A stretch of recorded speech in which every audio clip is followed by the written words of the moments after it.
Hi, everyone, and welcome to Wednesday of Holy Week, where we're continuing our devotional series on the last 7 sayings of Christ before he died on the cross.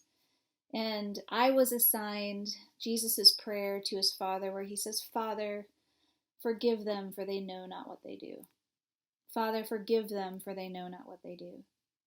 And if you know me even just a little bit, you know how much I appreciate context and place and history. And so I thought this Wednesday we might take a little walk about Jerusalem during the Wednesday of Passover week and see what we can see and hear what we can hear and see if that provides any depth or context or another side of the prism to Jesus' prayer.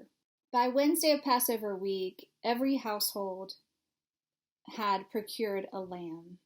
So whether you were a resident of Jerusalem or whether you were a pilgrim to Jerusalem, you had in your possession, in your household, you had a lamb, a spotless lamb. And I want you to think about this for a second. On Wednesday night, when Jesus meets with his disciples for the last time, they have dinner in the upper city. They cross the Kidron Valley. They go up into the Mount of Olives. The night that Jesus is going to be betrayed. What can you hear? Thousands and thousands and thousands of baby lambs, 8 days to a year old, separated from their mother, separated from their flock. And I think about Jesus praying, and I think about what he knows is to come. And I think about him hearing all those lambs in the city the night before they're going to be sacrificed. Now remember, Passover was not a time that the lambs were sacrificed for sin. But Passover was a time to remember when the people of God had experienced salvation out of Exodus, and the blood of the lamb had been put on the doorposts, and the angel of death had passed over the people of God. And not only had they passed over the people of God, but they had executed judgment on the enemies of the people of Israel. And so during this time of Passover in the first century, there really was a hopefulness that the Messiah would make himself evident during Passover and that there would be a second Exodus and a Moses-like figure would emerge, and that God really would provide during Passover another salvation for the people of God. Not only a salvation from their enemies, but judgment upon their enemies. So not only was there an increase in the hopefulness of the Jewish people at this time, but there was also an increase in the show of might and power by the Romans who occupied Israel at that time. And there was an influx of Roman soldiers, there was an influx of determination to show who was in charge and who had the power. And, as you know, the Romans used crucifixions as state terror. And everyone who had lived in the Roman Empire had seen crucified people on the road. And crucified people weren't sent way out there into the wilderness to die out there. They were set right outside the city walls, right on the main highways and the byways. They weren't set up on a hill. They were hammered down right into the earth at eye level, completely naked, in agony. People knew what a crucifixion looked like. They knew what a crucifixion sounded like, a man in agony for hours and hours, sometimes even days and days. They knew what a crucifixion smelled like, a man with no control over his bodily functions, and the insects that swarm to him, and the scavenger animals that come and start to gnaw on him, and the carrion birds that swoop down even before those men were dead. But here's the thing, whether you were Jew or whether you were Gentile and Greek, and you were walking along the road and you saw a crucified person, you didn't care. Because a crucified person was as low and as despised in both cultures as you could be.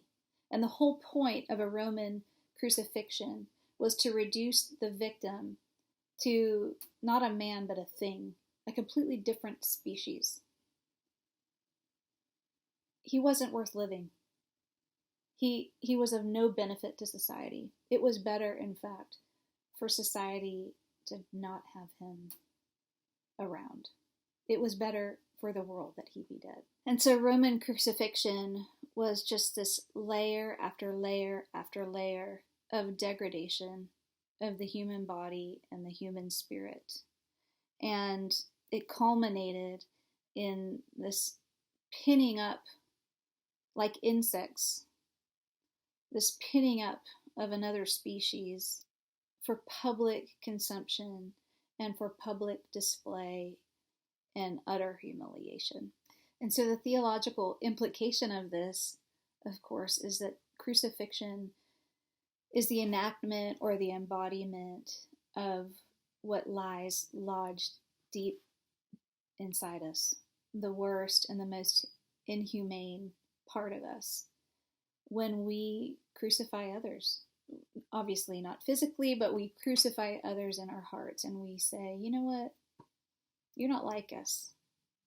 You're a different species. It would be better for the world and for us, for society, if you were not a part of it. But on the cross, Jesus shows us another way. He prays to his Father and says, Father, forgive them, for they know not what they do.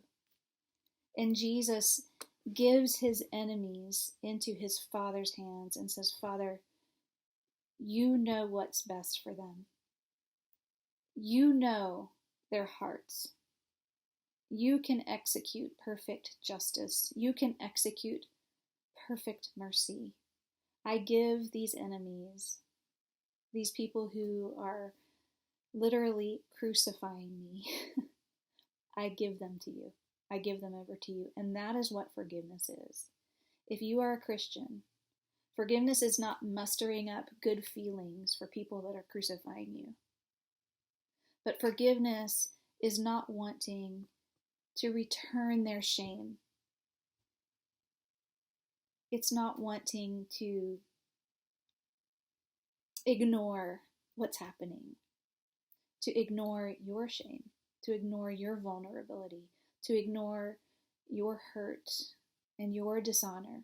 I know many of you have experienced shame and dishonor and horrible degradation in body or in spirit, from people who knew what they were doing and from some who didn't even know what they were doing. But the prayer is still the same. Father,